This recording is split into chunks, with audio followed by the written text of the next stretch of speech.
भूमिखंड सुकर्मा द्वारा ययाति और मातली के संवाद का उल्लेख, मातली के द्वारा देह की उत्पत्ति, उसकी अपवित्रता, जन्म मरण और जीवन के कष्ट तथा संसार की दुख रूपता का वर्णन। सुकर्मा कहते हैं, अब मैं इस विषय में पुण्यात्मा राजा ययाति के चरित्र का वर्णन करूंगा, जो संपूर्ण पापों का नाश करने वाला है।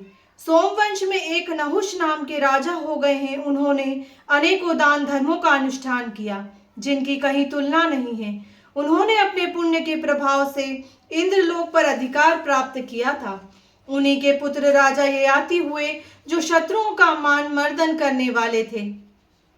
वे सत्य का आश्रय ले धर्म पूर्वक प्रजा का पालन करते थे। प्रजा के सब कार्यों की स्वयं ही देखभाल किया करते थे। वे उत्तम धर्म की महिमा सुनकर सब प्रकार के दान पुण्य, यज्ञानुष्ठान एवं तीर्थ सेवन आदि में लगे रहते थे। महाराज ययाति ने 80,000 वर्षों तक इस पृथ्वी का राज्य किया। उनके 4 पुत्र हुए, जो उन्हीं के समान शूरवीर, बलवान और पराक्रमी थे।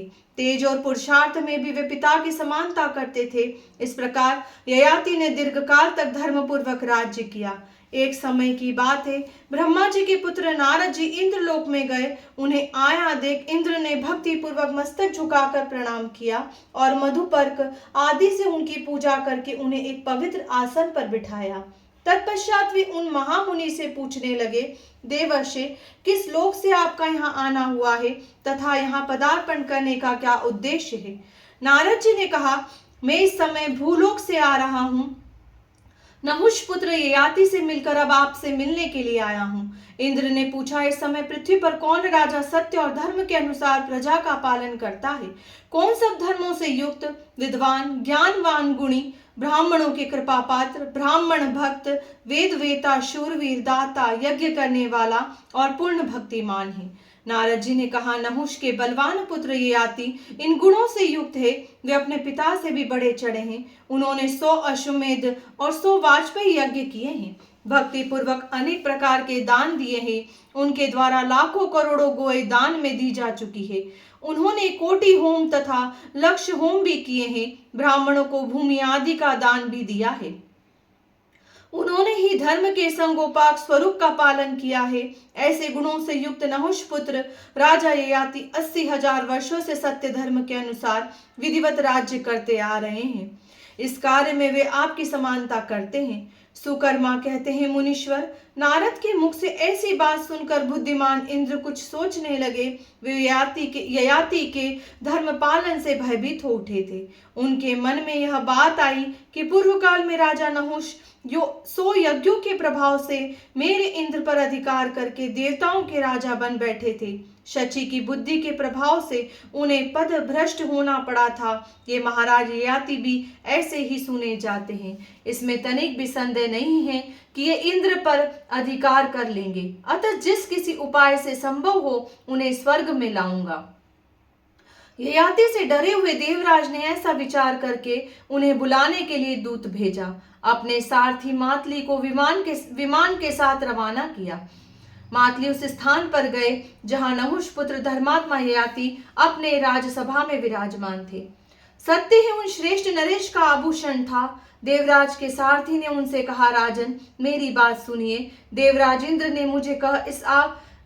मुझे इस समय आपके पास भेजा है। उनका अनुरोध है कि आप पुत्र को राज्य दे आज ही इंद्रलोक पर पधारे। महीपते, वहां इंद्र के साथ रहकर आप स्वर्ग का आनंद भोगिए। ययाति ने पूछा, मातले, मैंने देवराज इंद्र का कौन सा ऐसा कार्य किया है जिससे तुम ऐसी प्रार्थना कर रहे हो? मातली ने कहा, राजन, लगभग 1 लाख वर्षों से आप दान यज्ञ आदि कर्म कर रहे हैं। इन कर्मों के फल स्वरूप इस समय स्वर्गलोक में चलिए और देवराज इंद्र के सखा होकर रहिए। इस 5 भौतिक शरीर को भूमि पर ही त्याग दीजिए और दिव्य रूप धारण करके मनोरम भोगों का उपभोग कीजिए। ययाति ने प्रश्न किया, मनुष्य जिस शरीर से सत्य धर्म आदि पुण्य का उपार्जन करता है उसे वह कैसे छोड़ सकता है? मातली ने कहा, राजन, तुम्हारा कथन ठीक है, तथापि मनुष्य को अपना यह शरीर छोड़कर ही जाना पड़ता है, क्योंकि आत्मा का शरीर के साथ कोई संबंध नहीं है। शरीर पंचभूतों से बना हुआ है। जब इसकी संध्या शिथिल हो जाती है, उस समय वृद्धावस्था से पीड़ित मनुष्य इस शरीर को त्याग देना चाहता है।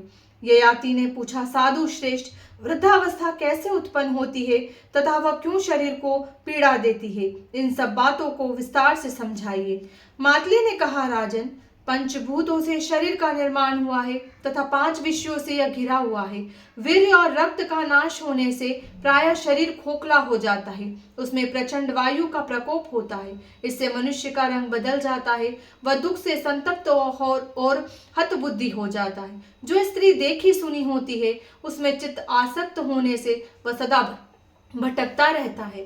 शरीर में तृप्ति नहीं होती क्योंकि उसका चित्त सदा लोलुप रहा करता है। जब कामी मनुष्य मांस और रक्त क्षीण होने से दुर्बल हो जाता है, तब उसके बाल पक जाते हैं, कामाग्नि से शरीर का शोषण हो जाता है। वृद्ध होने पर दिन दिन उसकी कामना बढ़ती ही जाती है। बूढ़ा मनुष्य ज्यों ज्यों स्त्री के सहवास का चिंतन करता है, त्यों त्यों उसके तेज की हानि होती है। अतः काम नाश स्वरूप है, यह नाश के लिए ही उत्पन्न होता है। काम एक भयंकर ज्वर है जो प्राणियों का काल बनकर उत्पन्न होता है। इस प्रकार इस शरीर में जीर्णता जरावस्था आती है। ययाति ने कहा, मातले, आत्मा के साथ यह शरीर ही धर्म का रक्षक है, तो भी यह स्वर्ग को नहीं जाता, इसका क्या कारण है, यह बताओ। मातली बोले, महाराज, 5 भूतों का आपस में ही मेल नहीं है, फिर आत्मा के साथ उसका मेल कैसे हो सकता है? आत्मा के साथ उनका संबंध बिल्कुल नहीं है। शरीर समुदाय में भी संपूर्ण भूतों का पूर्ण संगठन नहीं है, क्योंकि जरावस्था से पीड़ित होने पर सभी अपने अपने स्थान को चले जाते हैं। इस शरीर में अधिकांश पृथ्वी का भाग है। यह पृथ्वी की समानता को लेकर ही प्रतिष्ठित है। जैसे पृथ्वी स्थित है, उसी प्रकार यह भी यहीं स्थित रहता है। अतः शरीर स्वर्ग को नहीं जाता। ययाति ने कहा, मातले, मेरी बात सुनो। जब पाप से भी शरीर गिर जाता है और पुण्य से भी, तब मैं इस पृथ्वी पर पुण्य में कोई विशेषता नहीं देखता। जैसे पहले शरीर का पतन होता है, उसी प्रकार पुनः दूसरे शरीर का जन्म भी हो जाता है। किंतु उस देह की उत्पत्ति कैसे होती है, मुझे इसका कारण बताओ। मातली बोले, राजन, नार की पुरुषों के अर्धमात्र से एक ही क्षण में भूतों के द्वारा नूतन शरीर का निर्माण हो जाता है। इसी प्रकार एकमात्र धर्म से ही देवत्व की प्राप्ति कराने वाले दिव्य शरीर की तत्काल उत्पत्ति हो जाती है। उसका आविर्भाव भूतों के सार तत्व से होता है। कर्मों के मेल से जो शरीर उत्पन्न होता है, उसे रूप के परिमाण से 4 प्रकार का समझना चाहिए। उद्दिज, स्वेदेज, अंडज और जरायुज, ये ही 4 प्रकार के शरीर है। स्थावरों को उद्भिज कहते हैं। उन्हें तृणगुल और लता आदि के रूप में जानना चाहिए। कृमि, कीट और पतंग आदि प्राणी स्वदेज कहलाते हैं। समस्त पक्षी, नाके और मछली आदि जीव अंडज हैं। मनुष्यों चौपायों को जरायुज जानना चाहिए। भूमि के पानी से सींचे जाने पर बोए हुए अन्न में उसकी गर्मी चली जाती है। फिर वायु से संयुक्त होने पर क्षेत्र में बीज जमने लगता है। पहले तपे हुए बीज जब पुनः जल से सींचे जाते हैं, तब गर्मी के कारण उनमें मृदुता आ जाती है।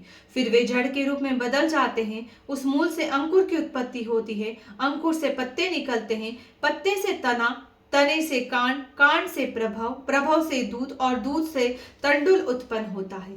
तंडुल के पक जाने पर अनाज की खेती तैयार हुई समझी जाती है। अनाजों में शामिल अघनी धान से लेकर जो तक 10 अन्न श्रेष्ठ माने गए हैं, उनमें फल की प्रधानता होती है। श्रेष्ठ अन्न शूद्र बताए गए हैं।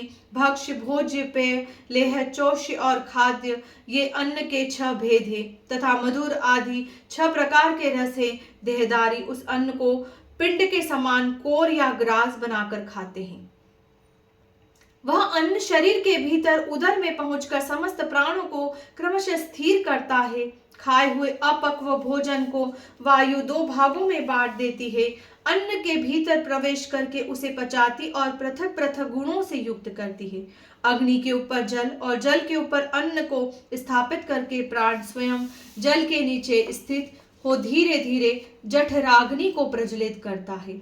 वायु से उद्दीप्त की हुई अग्नि जल को अधिक गर्म कर देती है। उसकी गर्मी के कारण अन्न सब ओर से भली भांति पच जाता है। पचा हुआ अन्न कीट और इस रस इन दो भागों में विभक्त होता है। इनमें कीट मूल रूप से 12 छिद्रों द्वारा शरीर के बाहर निकलता है। 2 कान, 2 नेत्र, 2 नासा छिद्र, जीवा, दांत, ओंठ, लिंग, गूदा और रोमकूप, यही मल निकलने के 12 मार्ग है। इनके द्वारा कफ, पसीने और मलमूत्र आदि के रूप में शरीर का मेल निकलता है। हृदय कमल में शरीर की सब नाड़ियां आबद्ध है। उनके मुख में प्राण अन्न का सूक्ष्म रस डाला करता है। वह बारंबार उस रस से नाड़ियों को भरता रहता है तथा रस से भरी हुई नाड़ियां संपूर्ण देह को तृप्त करती रहती है। नाड़ियों के मध्य में स्थित हुआ रस शरीर की गर्मी से पकने लगता है। उस रस के जब 2 पाक हो जाते हैं तब उसे त्वचा, मांस, हड्डी, मज्जा, मेद और रुधिर आदि उत्पन्न होते हैं। रक्त से रोम और मांस, मांस से केश और स्नायु, स्नायु से मज्जा और हड्डी तथा मज्जा और हड्डी से वसा की उत्पत्ति होती है। मज्जा से शरीर की उत्पत्ति का कारणभूत वीर्य बनता है। इस प्रकार अन्न के 12 परिणाम बताए गए हैं। जब ऋतुकाल में दोष रहित वीर्य स्त्री की योनि में स्थित होता है, उस समय वह वायु से प्रेरित हो रज के साथ मिलकर एक हो जाता है। वीर्य स्थापन के समय कारण शरीर युक्त जीव अपने कर्मों से प्रेरित होकर योनि में प्रवेश करता है। वीर्य और रज दोनों एकत्र होकर एक ही दिन में कलल के आकार में परिणित हो जाते हैं। फिर 5 रात में उनका बुदबुद बन जाता है। तत्पश्चात 1 महीने में ग्रीवा, मस्तक, कंधे, रीढ़ की हड्डी तथा उदर, ये 5 अंग उत्पन्न होते हैं। फिर 2 महीने में हाथ, पैर, पसली, कमर और पूरा शरीर, ये सभी क्रमशः संपन्न होते हैं। 3 महीने बीतते बीतते सैकड़ों अंकुर संध्या प्रकट हो जाती है। 4 महीनों में क्रमशः अंगुली आदि अवयव भी उत्पन्न हो जाते हैं। 5 महीनों में मुंह, नाक और कान तैयार हो जाते हैं। 6 महीनों के भीतर दांतों के मसूड़े, जीवा तथा कानों के छिद्र प्रकट होते हैं। 7 महीनों में गूदा, लिंग, अंडकोश, उपस्थ तथा शरीर की संध्या प्रकट होती है। 8 मास बीतते बीतते शरीर का प्रत्येक अवयव, केशों सहित पूरा मस्तक तथा अंगों की पृथक पृथक आकृतियां स्पष्ट हो जाती है। माता के आहार से जो 6 प्रकार का रस मिलता है, उसी के बल से गर्भस्थ बालक की प्रतिदिन पुष्टि होती है। नाभि में जो नाल बंधा होता है, उसी के द्वारा बालक को रस की प्राप्ति होती रहती है। तदंतर शरीर का पूर्ण विकास हो जाने पर जीव को स्मरण शक्ति प्राप्त होती है तथा वह दुख सुख का अनुभव करने लगता है। उसे पूर्व जन्म के किए हुए कर्मों का, यहाँ तक कि निंद्रा और शयन आदि का विस्मरण हो आता है। वह सोचने लगता है, मैंने अब तक हजारों योनियों में अनेकों बार चक्कर लगाया, इस समय अभी अभी जन्म ले रहा हूँ, मुझे पूर्व जन्म की स्मृति हो आई है, अतः इस जन्म में वह कल्याणकारी कार्य करूंगा जिससे मुझे फिर गर्भ न आना पड़े। मैं यहाँ से निकलने पर संसार बंधन की निवृत्ति करने वाले उत्तम ज्ञान को प्राप्त करने का प्रयत्न करूंगा। जीव गर्भवास के महान दुख से पीड़ित हो कर्मवश माता के उदर में पड़ा पड़ा अपने मोक्ष का उपाय सोचता रहता है। जैसे कोई पर्वत की गुफा में बंद हो जाने पर बड़े दुख से समय बिताता है, उसी प्रकार देहधारी जीव जरायु जेर के बंधन में बंधकर बहुत दुखी होता है और बड़े कष्ट से उसमें रह पाता है। जैसे समुद्र में गिरा हुआ मनुष्य दुख से छटपटाने लगता है, वैसे ही गर्भ के जल से अभिषिक्त जीव अत्यंत व्याकुल हो उठता है। जिस प्रकार किसी को लोहे के घड़े में बंद करके आग से पकाया जाए, उसी प्रकार गर्भ रूपी कुंभ में डाला हुआ जीव जठराग्नि से पकाया जाता है। आग में तपाकर लाल लाल की हुई बहुत सी सुइयों से निरंतर शरीर को छेदने पर जितना दुख होता है, उससे 8 गुना अधिक कष्ट गर्भ में होता है। गर्भवास से बढ़कर कष्ट कहीं नहीं होता। देहधारियों के लिए गर्भ में रहना इतना भयंकर कष्ट है जिसकी कहीं तुलना नहीं है। इस प्रकार प्राणियों के गर्भजनित दुख का वर्णन किया गया है। स्थावर और जंगम सभी प्राणियों को अपने अपने गर्भ के अनुरूप कष्ट होता है। जीव को जन्म के समय गर्भवास की अपेक्षा करोड़ गुनी अधिक पीड़ा होती है। जन्म लेते समय वह मूर्छित हो जाता है। उस समय उसका शरीर हड्डियों से युक्त गोल आकार का होता है। स्नायु बंधन से बंधा रहता है। रक्त, मांस और वसा से व्याप्त होता है।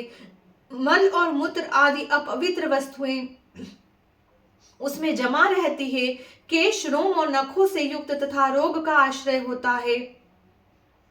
मनुष्य का यह शरीर जरा और शोक से परिपूर्ण तथा काल के अग्निमय मुख से स्थित है। इस पर काम और क्रोध के आक्रमण होते रहते हैं। यह भोग की तृष्णा से आतुर, विवेक शून्य और राग द्वेष के वशीभूत होता है।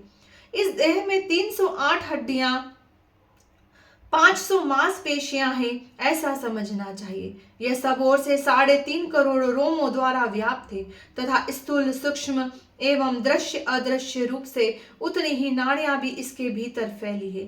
उन्हीं के द्वारा भीतर का पवित्र मल पसीने आदि के रूप में निकलता रहता है। शरीर में 32 दांत और 20 नख होते हैं। देह के अंदर पित्त, एक कूड़व और कफ आधा आड़क होता है। वसा 3 पल, कलल 15 पल, वात अर्बुद पल, मेद 10 पल, महारक्त 3 पल, मज्जा उससे चौगुनी 12 पल, वीर्य आधा कुड़व, बल चौथाई कुड़व, मांस पिंड 1000 पल तथा रक्त 100 पल होता है और मूत्र का कोई नियत माप नहीं है। राजन, आत्मा परम शुद्ध है और उसका यह देह रूपी घर जो कर्मों के बंधन से तैयार किया गया है, नितांत अशुद्ध है। इस बात को सदा ही याद रखना चाहिए। वीर्य और रज का संयोग होने पर ही किसी भी योनि में देह की उत्पत्ति होती है तथा यह हमेशा पेशाब और पखाने से भरा रहता है, इसलिए इसे अपवित्र माना गया है। जैसे घड़ा बाहर से चिकना होने पर भी यदि विष्ठा से भरा हो तो वह अब अपवित्र ही समझा जाता है, उसी प्रकार यह देह ऊपर से पंचभूतों द्वारा शुद्ध किया जाने पर भी भीतर की गंदगी के कारण अपवित्र ही माना गया है, जिसमें पहुंचकर पंचगव्य और हविष्य आदि अत्यंत पवित्र पदार्थ भी तत्काल अपवित्र हो जाते हैं। उस शरीर से बढ़कर अशुद्ध दूसरा क्या हो सकता है, जिसके द्वारों से निरंतर क्षण क्षण में कफ, मूत्र आदि अपवित्र वस्तुएं बहती रहती है। उस अत्यंत उपावन शरीर को कैसे शुद्ध किया जा सकता है? शरीर के छिद्रों का स्पर्श मात्र कर लेने पर हाथ को जल से शुद्ध किया जाता है, तथापि मनुष्य अशुद्ध ही बने रहते हैं, किंतु फिर भी उन्हें देह से वैराग्य नहीं होता। जैसे जन्म से ही काले रंग की ऊन धोने से कभी सफेद नहीं होती, उसी प्रकार यह शरीर धोने से भी कभी पवित्र नहीं हो सकता। मनुष्य अपने शरीर के मल को अपनी आंखों देखता है, उसकी दुर्गंध का अनुभव करता है और उससे बचने के लिए नाक भी दबाता है, किंतु फिर भी उसके मन में वैराग्य नहीं होता। अहो, मोह का कैसा महात्म्य है जिससे सारा जगत मोहित हो रहा है। अपने शरीर के दोषों को देखकर और सूंघकर भी वह उससे विरक्त नहीं होता। जो मनुष्य अपने देह की अपवित्र गंध से घृणा करता है, उसे वैराग्य के लिए और क्या उपदेश दिया जा सकता है? सारा संसार पवित्र है, केवल शरीर ही अत्यंत पवित्र है, क्योंकि जन्म काल में ही इस शरीर के अवयवों का स्पर्श करने से शुद्ध मनुष्य भी अशुद्ध हो जाता है। अपवित्र वस्तु की गंध और लेप को दूर करने के लिए शरीर को नहलाने, धोने आदि का विधान है। गंध और लेप की निवृत्ति हो जाने के पश्चात भाव शुद्धि से वस्तुतः मनुष्य शुद्ध होता है। जिसकी भीतरी भाव दूषित है, वह यदि आग में प्रवेश कर जाए तो भी न तो उसे स्वर्ग मिलता है और न मोक्ष की प्राप्ति होती है, उसे सदा देह के बंधन में ही जकड़े रहना पड़ता है। भाव की शुद्धि ही सबसे बड़ी पवित्रता है और वही प्रत्येक कार्य में श्रेष्ठता का हेतु है। पत्नी और पुत्री दोनों का ही आलिंगन किया जाता है, किंतु पत्नी के आलिंगन में दूसरा भाव होता है और पुत्री के आलिंगन में दूसरा। भिन्न भिन्न वस्तुओं के प्रति मन की वृत्ति भी भेद हो जाता है। नारी अपने पति का और भाव से चिंतन करती है और पुत्र का और भाव से। तुम यत्न पूर्वक अपने मन को शुद्ध करो। दूसरी दूसरी बाह्य शुद्धियों से क्या लेना है?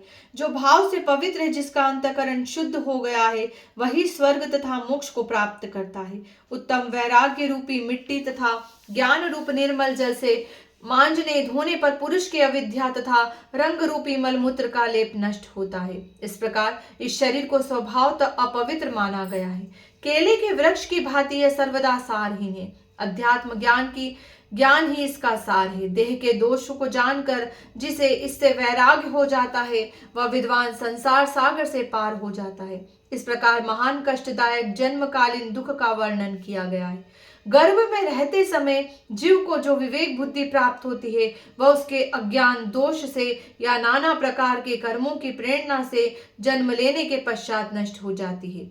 योनि यंत्र से पीड़ित होने पर जब वह दुख से मूर्छित हो जाता है और बाहर निकलकर बाहरी हवा के संपर्क में आता है, उस समय उसके चित्त पर महान मोह छा जाता है। मोहग्रस्त होने पर उसकी स्मरण शक्ति का भी शीघ्र ही नाश हो जाता है। स्मृति नष्ट होने से पूर्व कर्मों की वासना के कारण उस जन्म में भी ममता और आसक्ति बढ़ जाती है। फिर संसार में आसक्त होकर मूढ़ जीव न आत्मा को जान पड़ता है न परमात्मा को, अपितु निषिद्ध कर्म में प्रवृत्त हो जाता है। बाल्यकाल में इंद्रियों का वृत्तियां पूर्णतः व्यक्त नहीं होता, इसलिए बालक महान से महान दुख को सहन करता है, किंतु इच्छा होते हुए भी न तो उसे कह सकता है और न उसका कोई प्रतिकार ही कर पाता है। शेषवकालीन रोग से उसको भारी कष्ट भोगना पड़ता है। भूख प्यास की पीड़ा से उसके सारे शरीर में दर्द होता है। बालक मोहवश मल मूत्र को भी खाने के लिए मुंह में डाल लेता है। कुमारावस्था में कान बिंधाने से कष्ट होता है। समय समय पर उसे माता पिता की मार भी सहनी पड़ती है। अक्षर लिखने पढ़ने के समय गुरु का शासन दुखद जान पड़ता है। जवानी में इंद्रियों की प्रवृत्तियां कामना और राग की प्रेरणा से इधर उधर विषयों में भटकती है। फिर मनुष्य रोगों से आक्रांत हो जाता है। अतः युवावस्था में भी सुख कहाँ है। युवक को ईर्ष्या और मोह के कारण महान दुख का सामना करना पड़ता है।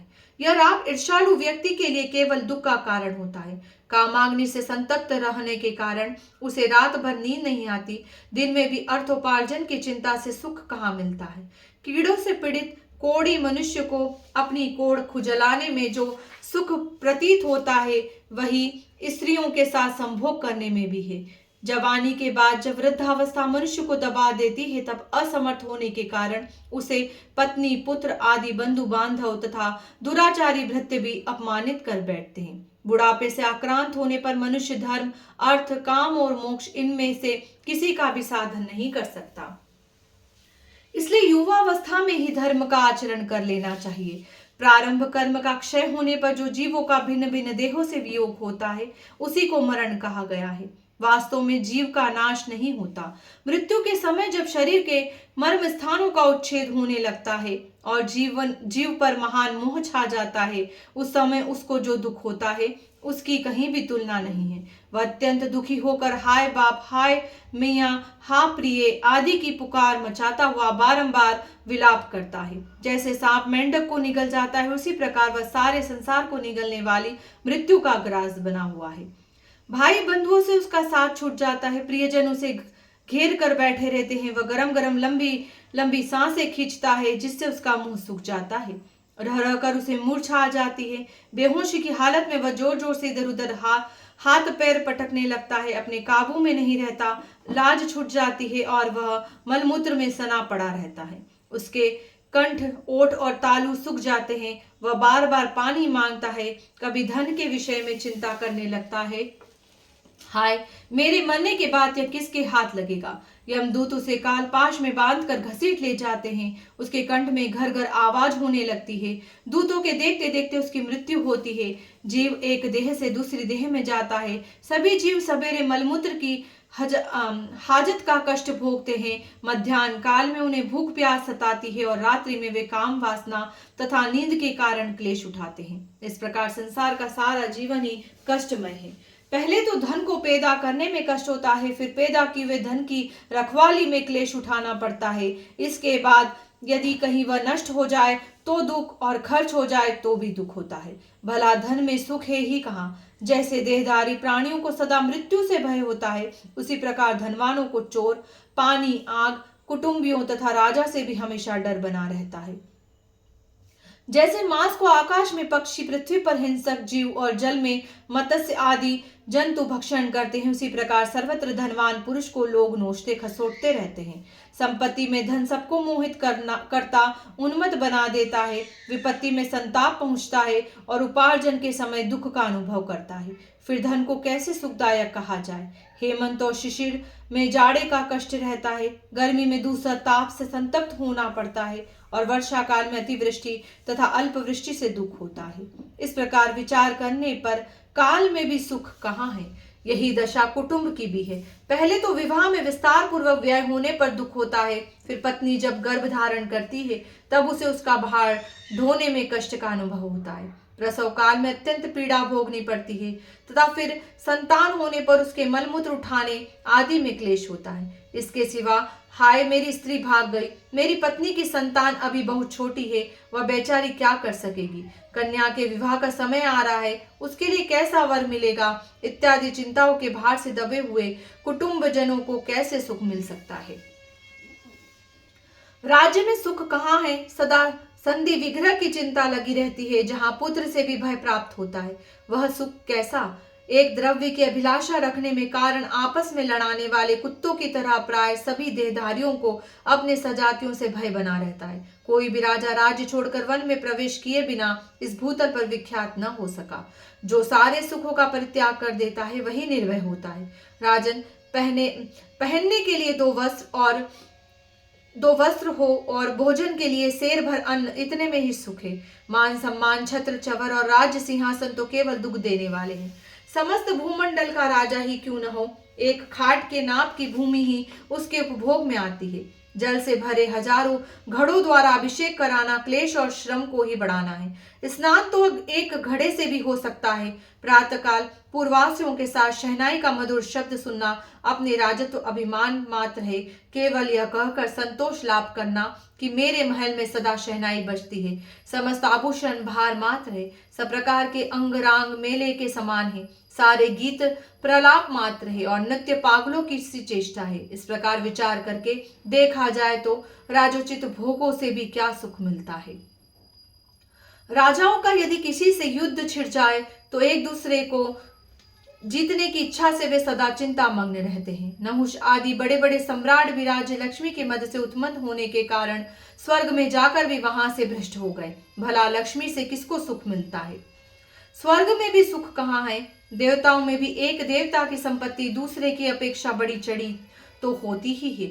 वे अपने ऊपर की श्रेणी वाले बड़े हुए वैभव को देख देख कर जलते हैं। मनुष्य तो स्वर्ग में जाकर अपना मूल गवाते हुए ही पुण्य फल का भी उपभोग करते हैं। जैसे जड़ कट जाने पर वृक्ष विवश होकर धरती पर गिर जाता है, उसी प्रकार पुण्य क्षीण होने पर मनुष्य भी स्वर्ग से नीचे आ जाते हैं। इस प्रकार विचार से देवताओं के स्वर्ग लोक में भी सुख नहीं जान पड़ता। स्वर्ग से लौटने पर देहधारियों को मन, वाणी और शरीर से किए हुए नाना प्रकार के भयंकर पाप भोगने पड़ते हैं। उस समय नरक की आग में उन्हें बड़े भारी कष्ट और दुख का सामना करना पड़ता है। जो जीव स्थावर योनि में पड़े हुए, उन्हें भी सब प्रकार के दुख प्राप्त होते हैं। कभी उन्हें कुल्हाड़ी के तीव्र प्रहार से काटा जाता है तो कभी उनकी छाल काटी जाती है और कभी कभी उनकी डालियां, पत्ते और फलों को भी गिराया जाता है। कभी प्रचंड आंधी से वे अपने आप उखड़ कर गिर जाते हैं तो कभी हाथी या दूसरे जंतु उन्हें समूल नष्ट कर डालते हैं। कभी वे दानव नल की आंच में झुलसते हैं तो कभी पाला पड़ने से कष्ट भोगते हैं। पशु योनि पड़े हुए जीवों की कसाईयों द्वारा हत्या होती है। उन्हें डंडों से पीटा जाता है, नाक छेद कर त्रास दिया जाता है, चाबुकों से मारा जाता है, बेत या काट आदि की बेड़ियों से अथवा अंकुश के द्वारा उनके शरीर को बंधन में डाला जाता है तथा बलपूर्वक मनमाने स्थान में ले जाया जाता है और बांधा जाता है तथा उन्हें अपने टोलों से अलग किया जाता है। इस प्रकार पशुओं के शरीर को भी अनेक प्रकार के दुख भोगने पड़ते हैं।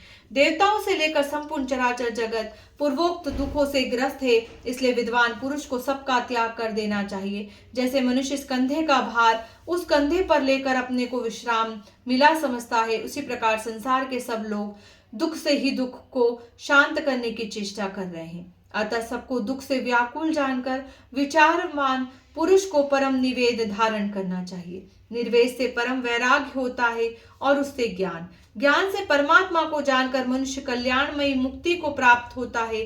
फिर वह समस्त दुखों से मुक्त होकर सदा सुखी, सर्वज्ञ और कृतार्थ हो जाता है। ऐसे ही पुरुष को मुक्त कहते हैं। राजन, तुम्हारे प्रश्न के अनुसार मैंने सब बातें तुम्हें बता दी।